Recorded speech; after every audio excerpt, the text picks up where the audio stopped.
so just a quick introduction. My name is Menno. I came to Canada last year, and I came from Germany, the country I was grown up, and I'm originally of Polish descent. I was born in Turkey, Polish descent. When I was 3 years old, my parents immigrated to Germany, and that was the place I was raised. And last year I came to Canada. It's wonderful, it's challenging, it's different, it's interesting, and I can tell you I've learned so much in this year. It's so much, and I'm really thankful for that. And it's to come to now go into the topic. It's a true honor to proclaim the gospel, the good news of Jesus Christ. It's a true honor to stay here in front of you and preach the same gospel Jesus preached 2,000 years ago. The same gospel the apostle preached 2,000 years ago. And I have the privilege and honor to stay here in front of you and preach the same message. Isn't it wonderful? And the interesting thing is, we are all, not just the one who's standing here on the stage in front of you, we are all a testimony of what Jesus has done in our lives. The good news, the message. We are all a living testimony of what Jesus has done for us. And that is why we're here, and that is why we are not at home in heaven. That's why He left us behind, to proclaim, to preach the good news, so that many people can hear the good news of Jesus Christ. Today's topic is something like the essence of. It's on. Yeah. Today's topic is something like. Wait a moment. Today's topic is something like the essence of the message, the good news. But let me start with the question. Have you already, Christmas is over, and we are closer to New Year, the day after tomorrow. Have you already made New Year's resolutions? I know many of us do this, so who has the bravery to share it with us? Any New Year's resolution already? Eva? I want to start baking my own bread. Oh, Yeah. That's a good one. So, she opened the door, so who wants to continue? Not a resolution, but not using my phone as much. Oh, Yeah. that's also a good one. Chris? I would say it's one I have almost every year. It's a better sleep routine, going to bed, waking up. I guess every year that, Every year the same? I have a few, I picked up a few. Improve yourself, save money, get a better job, and so many other things. Help others, quit smoking. I'm not sure if it's already in. Develop a hobby, sleep better, like you said. Drink more water, drink less beer. Is Claudia here? Claudia, drink less beer. Read one book a month, and so many other things. And I have a really good one for you. I have a good one. The essence of what we believe. I just said it. Let's open the door every day. Let's open every day of our lives for Jesus. Let's open every door of our lives for Jesus. And let me read Revelation 3, verse 20. That's the core verse of today. Here I am. Jesus is speaking. Here I am. I stand at the door and I knock. If anyone hears my voice and opens the door, I will come in and eat with that person and they with me. Let me read it again so that it can sink deep. Here I am, Jesus is speaking. I stand at the door and I knock. If anyone hears my voice and opens the door, I will come in and eat with that person and they with me. I don't know how you feel when you read this, but isn't that a wonderful offer? Isn't that a wonderful message for us? It's, in my opinion, it's the best New Year's resolution I can think of. That's my New Year's resolution. Open every door of my life for God. He doesn't impose himself. Jesus doesn't force through the door and doesn't break in. He comes to us and he knocks in a gentle way, like I just did. Like when he first came as a baby, we just celebrated Christmas. He came as a baby in a very gentle way. He's not forcing himself in. He's not breaking. He's knocking in a gentle way to just find a way into your life. Not with force, not with power, with a gentle offer. Question. When someone knocks at your door at home, we usually want to know two things. Can you help me? Worry. Worry? You're worried? When someone knocks at your door, you're worried. Okay. But that's not what I was thinking of. But thanks anyway. Who is it? Who is it? The first question is, oh, there's someone knocking? Like, who is it? The second question is, Why are you here? Why? why? What is the reason for you coming and knocking? So two questions. Who are you? And what do you want? And let's start with the first one. We know that Jesus is talking here. Revelation 3, verse 20. Jesus is talking here. But who is Jesus? Let's collect some of the names and titles given to him in the book of Revelation. Just in the book of Revelation. Because this is where the sentence is located. And can those, I had some notes I distributed on the chairs. Can someone of you just read out loud what is written on the note? Who wants to start? I can start. Jesus is the faithful and true. Again? Jesus is the faithful and true. He is the faithful and the true. That's one of the names in the book of Revelation. Jesus is the Lord of Lords. He is the Lord of Lords. Jesus is the bright morning star. The bright morning star. What a beautiful picture. Jesus is the Lamb. Jesus is the Lamb. He is the beginning and the end. The Alpha and the Omega. The beginning and the end. Anything else? Jesus is the Son of God. The Son of God. The firstborn of the dead. The firstborn of the dead. Is the holy and the true one? The Holy and the True One. And there are many more names just in this book of Revelation. So many names of who Jesus is. Jesus was born into this world as a newborn baby. And he lived a life as a servant, and he was raised from the dead as the Almighty King. And now this person, the ruler of the kings of the earth, the Alpha and the Omega, the beginning and the end, the Lamb, the Son of God, the Lord of Lords, the Messiah, he has personally made his way to you, to your door, and he is knocking. And you overcame every obstacle, every challenge to find you and your door and to knock on it. That's how I experienced it, and many of us. And he didn't end up by your door, at your door by chance. It was not by accident. He didn't mix up anything. It's not like he didn't get the wrong address. That is something that happens to, it already happened to me. I know that many of you have maybe the same experience. You got the wrong address and you went to the wrong door and you knocked and it was so embarrassing because it was not the right address. That's not what happened here.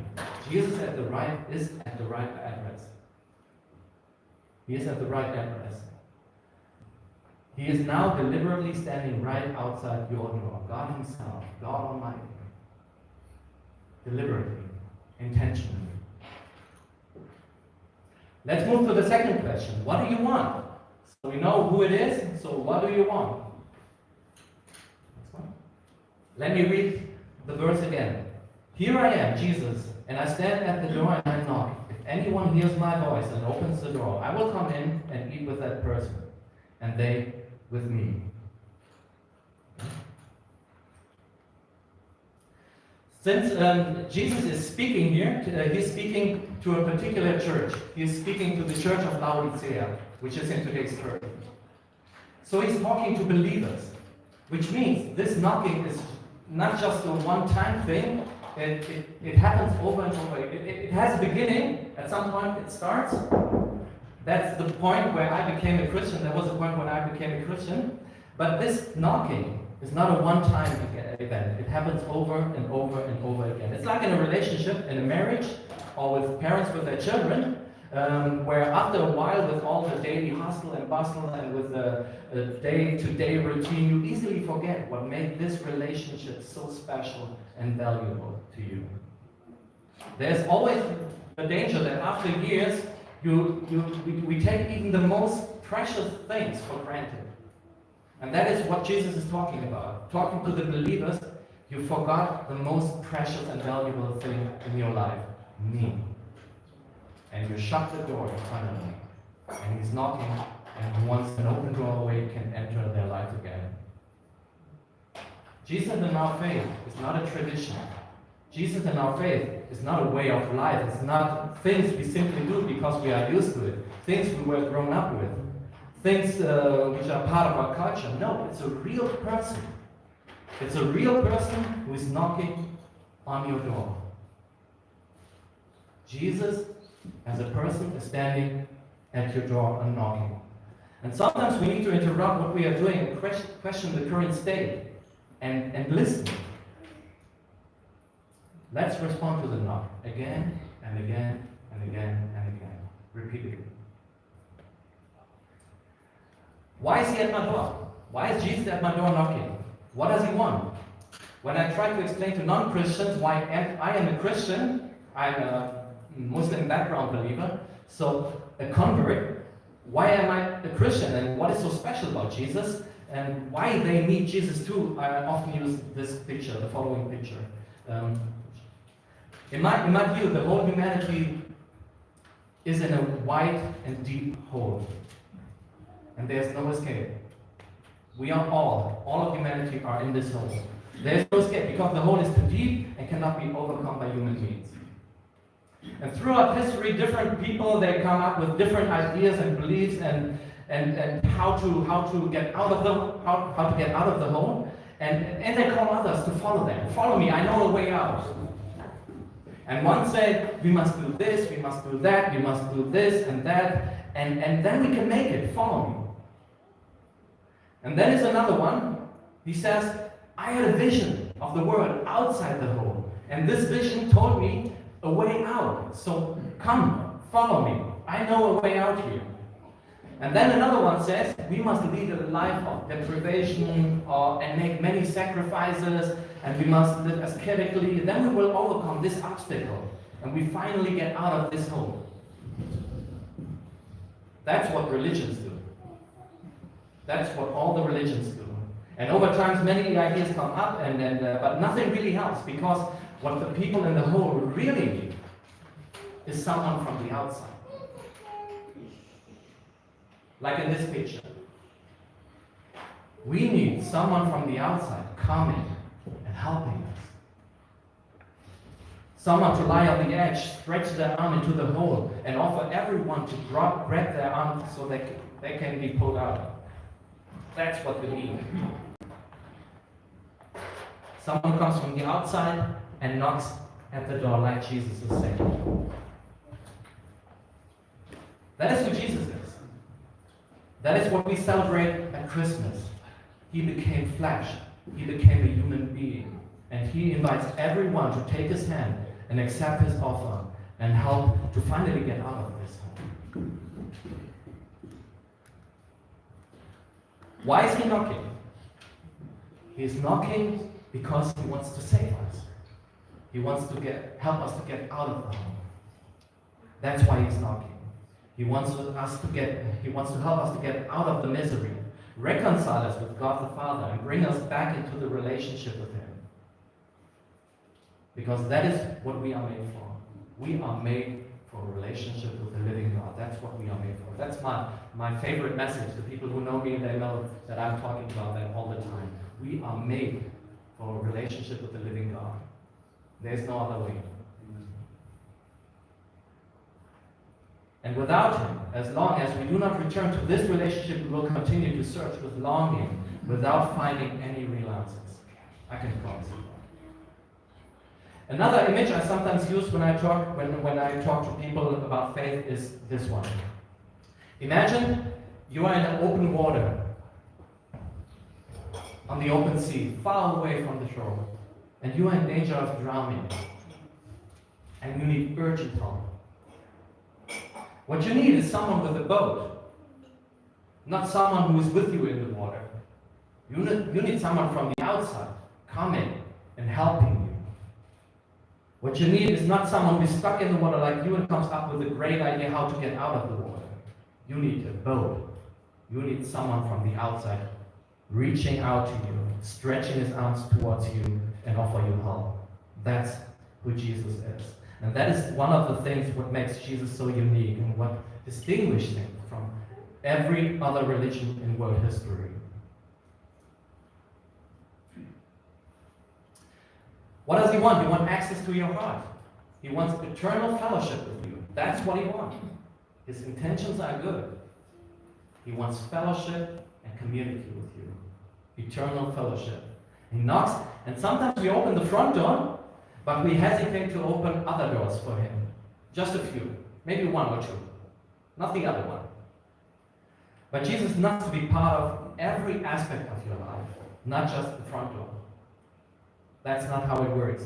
He knocks on every door, the kitchen, the living room, the door to your bedroom, the kids' room, and he asks you to let him in.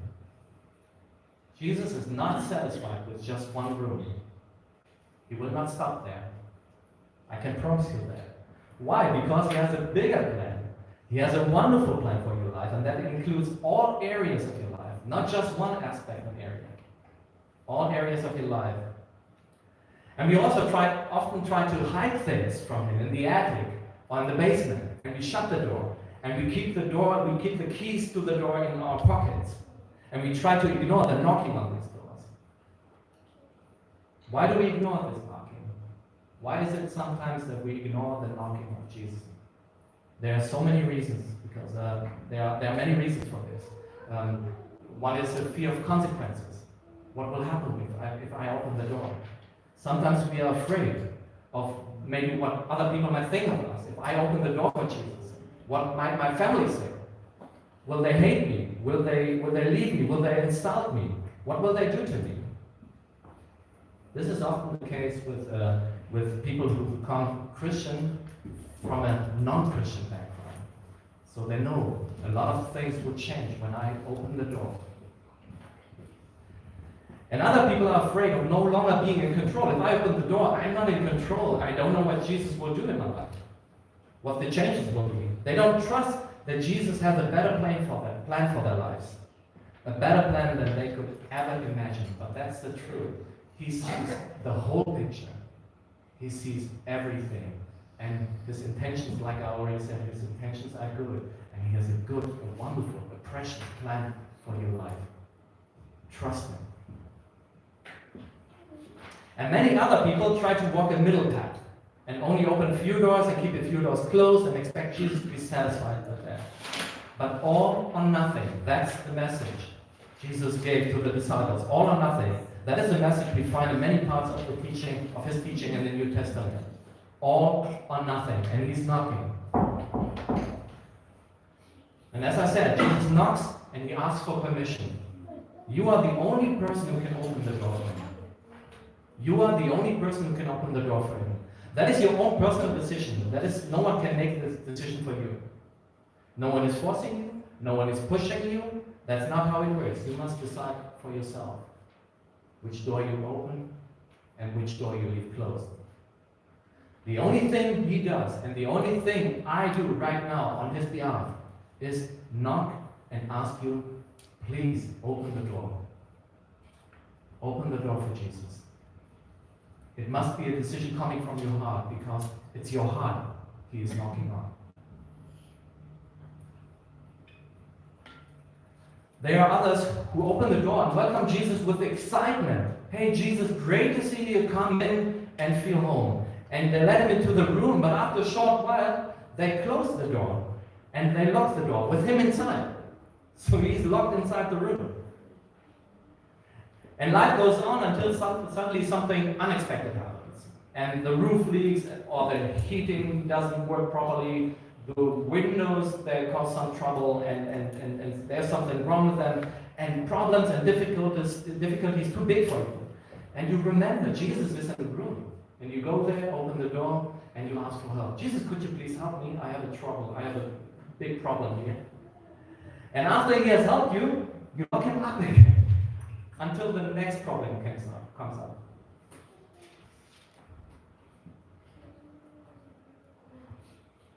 You know, we live in a world and in the city, Toronto, in an environment that makes a lot of noise. I live in an apartment building with a lot of noise, my neighbors, and it's quite noisy at night. And sometimes intentionally or unintentionally, the noise is so intense that we cannot longer hear the knocking. Sometimes it's just too noisy, and I think it happened to all of us. We were listening to music or had our headphones on, or the TV was on, and it was too loud, and we didn't hear the knocking of the doorbell. And I think moments like this Sunday morning, are so important because they help us to slow down. They help us to calm down and to listen and to pay attention to the knocking. And so I urge you, I implore you, when you hear the voice of Jesus knocking, speaking to you this morning, when you hear him knocking at your heart, please don't block him. Please do not run away from him. Please don't ignore him. Open your heart and let him in. That was the theory, and I asked one of us if he would be willing to share a testimony, how he experienced this kind of knocking in his life. And Shrey was willing to share this with us. Thank you so much for your courage. Would you please come forward and just talk to us?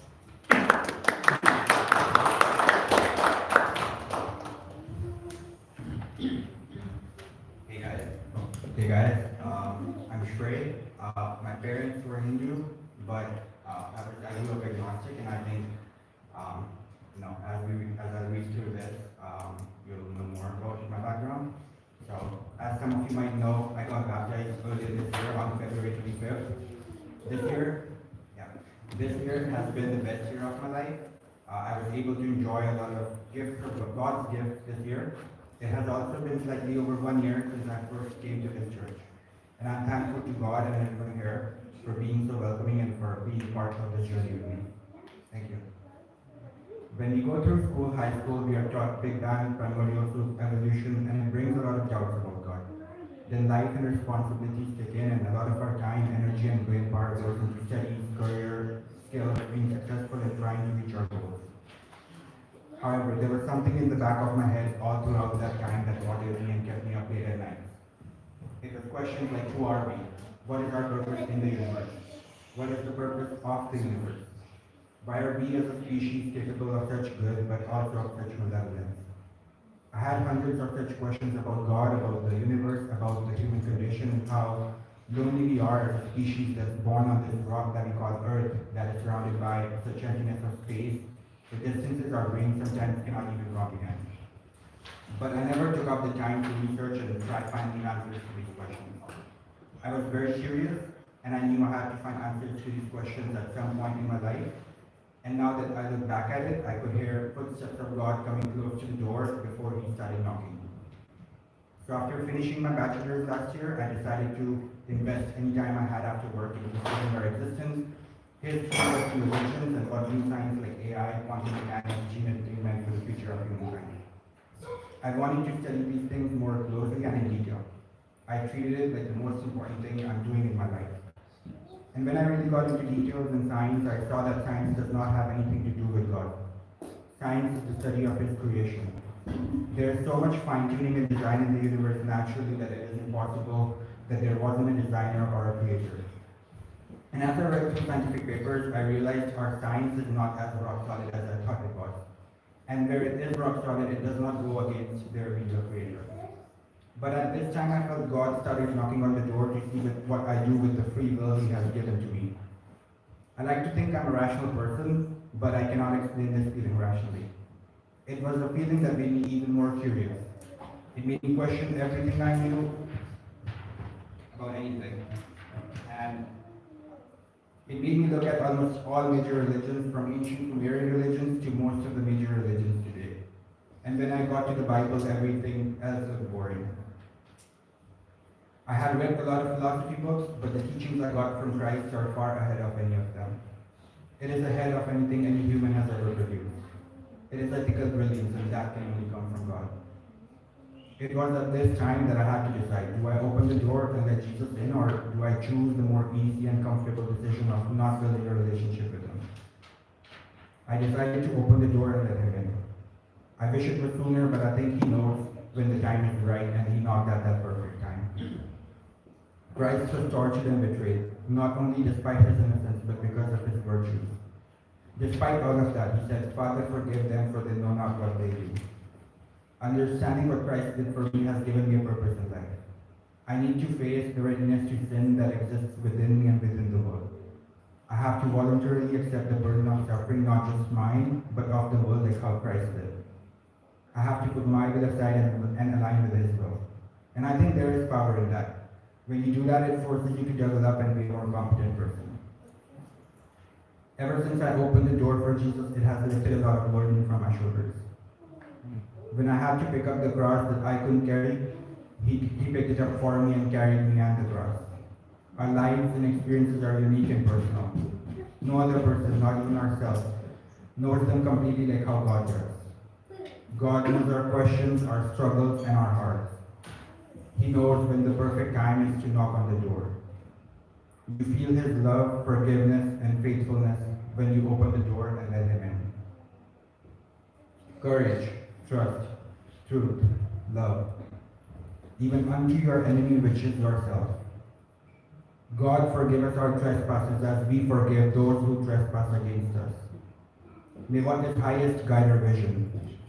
May what is highest open our ears. May what is highest guide our tongues. Deliver us from evil. Shine a light into the corners of our dark hearts. For thine is the kingdom, the power, and the glory, forever and ever. Amen.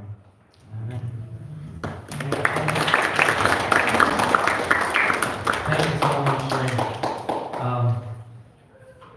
And if I would ask someone else coming forward, so you would hear hear a different story. Like every story is unique, special, and very personal, and every knocking is different. So it's one. Thank you so much, Ray, again. And I can promise you, like he did, I can promise you that this will be the best decision of your life to open the door. No matter what changes and consequences it will be afterwards. Like I said, I come from a Muslim background, and I had some difficulties because of my decision to follow Jesus. But it was worth it, and it will always be worth it. That's awesome. So now the question is, okay, we know who knocked, we know what the reason for the knocking was. So how do we open the door? How do we get to the point where we open the door, or how do we open the door? Good question. It's a relationship. And like in any other relationship, you simply must answer it. You simply must answer the knocking. And we call it prayer. You just talk to him. That's all you have to do. And how do you pray? Simply with your own words. Just coming from your heart. That's the only requirement. It has to be from the heart. With your own words.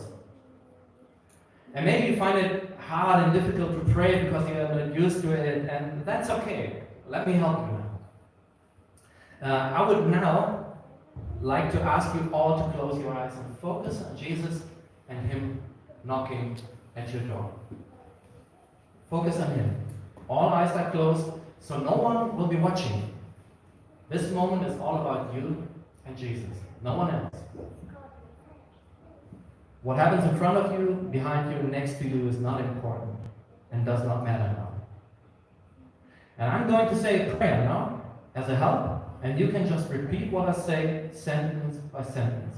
You can say it out loud, but you don't have to. Let me start. Jesus, I hear you knocking on my door. And I'm ready to open the door for you.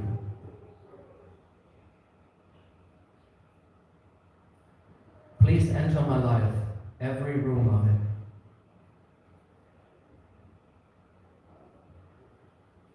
And not only do I open the door for you,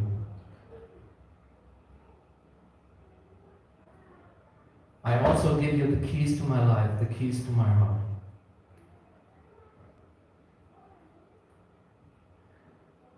Jesus, I ask you to forgive me for all the times I've lived my life without you.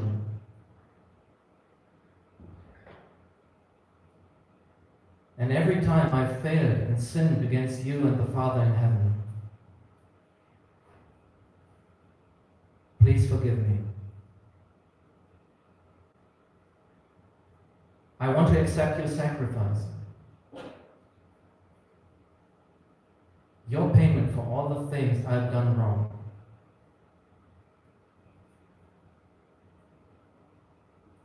I see your hand that you hold out to me.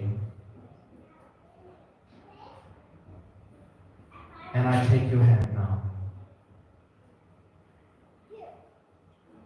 And ask you to pull me out of my old life. So that I can become a new creation, a child of God.